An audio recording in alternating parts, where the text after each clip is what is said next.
डोडो TV.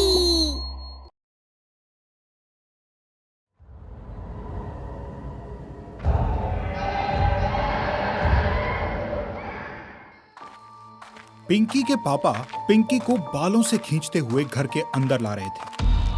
Pinky की माँ, संभालो इस कुल कलंकिनी को। अपने गांव के लड़के विजय के साथ मुंह काला करवा रही थी। आज से इसका घर से बाहर निकलना बंद। पर पापा, मैं विजय से प्यार करती हूँ। मैं उससे शादी करना चाहती हूँ। बेशरम, तू हमारे कुल पे कलंक लगाए उससे पहले मैं तुम्हें जान से न मार दूं। पिंकी के पापा उसे गुस्से में एक जोरदार थप्पड़ मारते हैं और उसे एक कमरे में बंद कर देते हैं। रात हो जाती है, सभी सो रहे थे। गांव में पूरा सन्नाटा था। तभी विजय के घर की घंटी बजी। इतनी रात में कौन हो सकता है? विजय जाकर दरवाजा खोलता है। दरवाजा खोलते ही वो चिल्लाने लगता है। तभी एक चाकू से कोई उस पर हमला कर देता है। विजय की वहीं पर मौत हो जाती है। सुबह होते ही कई गांव वाले विजय के घर पहुंचे। भैया, कितना अच्छा लड़का था विजय, किसने इसे इतनी बेरहमी से मारा? पिंकी के पापा भी वहां आए और विजय की लाश देखकर चुपचाप चले गए। दिन बीत जाने के बाद रात में सभी गांव वाले गहरी नींद में सो रहे थे। पिंकी की सहेली सोनी भी अपने कमरे में सो रही थी। तभी सोनी के घर की घंटी बजी। सोनी की आंखें खुल गईं। पता नहीं कौन आ गया इस वक्त। सोनी ने जाकर दरवाजा खोला। दरवाजा खोलते ही किसी ने उसे गर्दन से पकड़कर उठा लिया। सोनी जोर जोर से चीखने लगी। फिर सोनी की चीख धीरे धीरे कम होने लगी। कातिल ने उसका गला घोंट दिया और वो वहीं पर मर गई। उसकी चीख सुनकर गांव के कई लोग उसके घर भागते हुए आए। सोनी की लाश देखकर सभी डर गए। भाई, कातिल जो भी है अभी ज्यादा दूर नहीं गया होगा। हमें तुरंत पूरे गांव में उसे ढूंढना चाहिए। जल्दी चलो। सभी लोगों ने गांव के हर एक कोने में चप्पा चप्पा छान मारा, पर सुबह होने तक भी किसी को कुछ पता नहीं चला। कातिल जो भी है पूरे गांव के रास्ते को अच्छे से जानता है, नहीं तो कोई और इतनी जल्दी से गांव से बाहर नहीं निकल सकता। भैया, कहीं कोई गांव का आदमी तो कातिल नहीं है? पता नहीं भैया, पर पूरे गांव वाले डरे हुए हैं। किसी को कुछ समझ नहीं आ रहा है। सभी लोग अपने अपने घर चले जाते हैं। दिन जैसे तैसे कट जाने के बाद रात होते ही पूरा गांव खौफ के साए में होता है। पिंकी भी अपने कमरे में सोई हुई थी। फिर वो अचानक आधी रात को उठी और अपने घर का दरवाजा खोलकर बाहर जाने लगी। तभी पिंकी की माँ पीछे से आ गई और उसका हाथ पकड़कर घर के अंदर खींच लिया। ये तुमने क्या किया माँ? मैंने क्या किया? शर्म नहीं आती है बोलते हुए? पिछले कई रातों से मैं देख रही हूँ तुझे। तू छुप छुप के आधी रात को कहाँ जाती है? हाँ माँ, मुझे छोड़ दे, नहीं तो कुछ बुरा हो जाएगा माँ। पिंकी की माँ ने पिंकी को एक जोरदार थप्पड़ लगाते हुए कहा, जरा भी शर्म नहीं बची रे, बेशर्म। मुझे भूख बर्दाश्त नहीं, मुझे भूख लगी है। तभी पिंकी ने एक भयंकर चुड़ैल का रूप ले लिया। ये देखते ही पिंकी की माँ के होश उड़ गए। पिंकी की माँ कुछ बोल पाती उससे पहले ही उस चुड़ैल ने उसकी गर्दन पकड़ ली। बेटी, मैं तेरी माँ हूँ, छोड़ दे मुझे, मुझे छोड़ दे बेटी। पिंकी की माँ चीखने लगी। तभी उस चुड़ैल ने अपने बड़े बड़े नाखून पिंकी की माँ के पेट के अंदर घुसाकर उसके 2 टुकड़े कर दिए। तभी चीख सुनकर पिंकी के पापा भी वहां आ पहुंचे। सामने पिंकी की माँ की लाश पड़ी थी और पिंकी अपनी माँ की लाश के सामने रो रही थी। पापा को देखते ही पिंकी अपने पापा के गले से जा लगी। हे भगवान, ये क्या हो गया? किसने मारा इसे? पापा, मुझे माफ कर दो, बहुत बड़ी गलती हो गई मुझसे।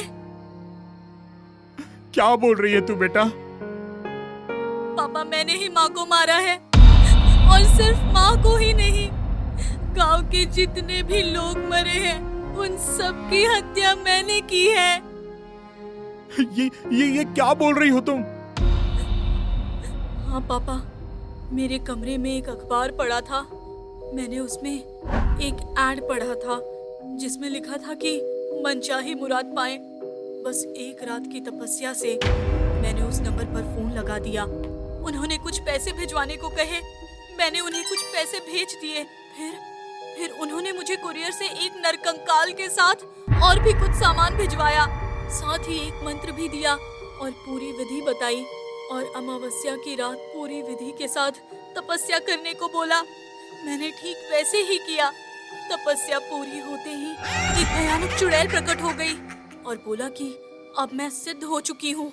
जो तुम्हारे मन की इच्छा है बोलो, मैं उसे पूरी कर दूंगी। मैंने उसे विजय को मुझसे मिलने को कहा। उसने तभी मेरी और विजय की मुलाकात करवा दी।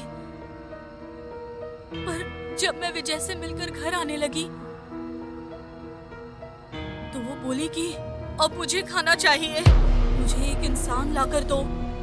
मैंने उसे साफ मना कर दिया, पर वो बोली कि मैंने तेरा काम किया है, अब तू मेरा काम कर, मुझे खाना दे।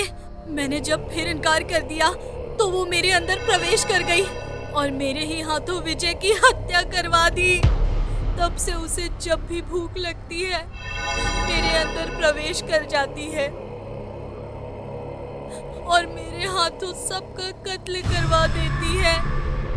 आज माँ को भी मैंने मार दिया।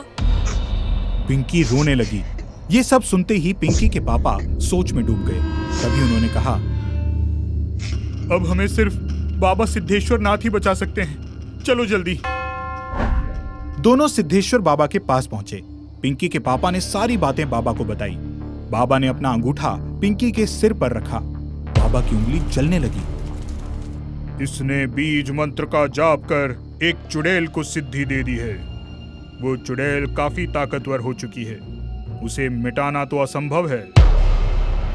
कोई रास्ता तो बताइए बाबा। हाँ, एक उपाय है। बाबा ने कुछ मंत्र पढ़ा। उनके हाथ में एक रुद्राक्ष की माला प्रकट हो गई। पिंकी बेटा, ये लो, इसे अपने गले में धारण कर लो। इस रुद्राक्ष की शक्ति से वो चुड़ैल तुम्हारे अंदर प्रवेश नहीं कर पाएगी और उसे तुमने सिद्ध कर लिया है, इसलिए वो किसी और के शरीर में भी प्रवेश नहीं कर पाएगी और बिना इंसानी शरीर में प्रवेश हुए वो किसी इंसान को नुकसान नहीं पहुंचा सकती। उसे कहीं से भोजन प्राप्त नहीं हो पाएगा। वो धीरे धीरे कमजोर हो जाएगी और पुनः अपने देश वापस चली जाएगी। पर ध्यान रहे, किसी भी समय ये माला तुम्हारे गले से ना उतरे। दोनों ने बाबा को धन्यवाद दिया और माला पहनकर पिंकी घर वापस आ गई। रात होते ही वो चुड़ैल सोई हुई पिंकी के अंदर प्रवेश करने की कोशिश करने लगी, पर पिंकी को छूते ही उसका शरीर जलने लगा। धोखा, बहुत बड़ा धोखा कि ये मेरे साथ धोखा किया है। पिंकी जाग जाती है। यह आवाज सुनकर पिंकी के पापा भी उसके कमरे में आ गए। कि माला उतार के फेंक दे, बहुत बुरा अंजाम होगा। मुझे भूख लगी है, मुझे भूख लगी है पिंकी, जल्दी खाना चाहिए, खाना। चुड़ैल ने अपनी जीभ काफी बड़ी कर ली, जिससे खून टपक रहा था। ये देखकर पिंकी और पिंकी के पापा दोनों डर गए और भागने लगे, पर भागने के दौरान पिंकी की माला दरवाजे में लगकर टूट गई। पिंकी को ये ध्यान ही नहीं रहा, तभी चुड़ैल उसमें प्रवेश कर गई। अब खाऊंगी खाना, अब लूंगी इंसानों की जान, तुझे ही खाती हूँ। ऐसा कहते हुए चुड़ैल ने पिंकी के पापा पर कुछ शक्तियां फेंकी, पर पिंकी के पापा फिर से उस कमरे के अंदर भाग गए और दरवाजा बंद कर लिया। तभी उस चुड़ैल ने दरवाजा तोड़ना शुरू कर दिया। पिंकी के पापा चुड़ैल को मारने के लिए कुछ सामान ढूंढने लगे। तभी उन्हें वो नरकंकाल दिखा। उन्होंने उसे अपने हाथों में उठा लिया। तब तक चुड़ैल भी दरवाजा तोड़कर कमरे में दाखिल हो गई और एक शक्ति से पिंकी के पापा पर वार कर दिया। वो शक्ति सीधे उस नरकंकाल से जा टकराई और उस नरकंकाल के टुकड़े टुकड़े हो गए। तभी वो चुड़ैल भी चिल्लाने लगी, बचाओ, बचाओ। चुड़ैल चीखते चीखते पिंकी के शरीर से बाहर निकल गई। बाहर निकलते ही चुड़ैल कई टुकड़ों में बंटकर गायब हो गई। पापा ने पिंकी को गले से लगा लिया। असल में ये नरकंकाल ही था जिसमें उस चुड़ैल की जान थी और उसने खुद ही गलती से उसे भस्म कर दिया।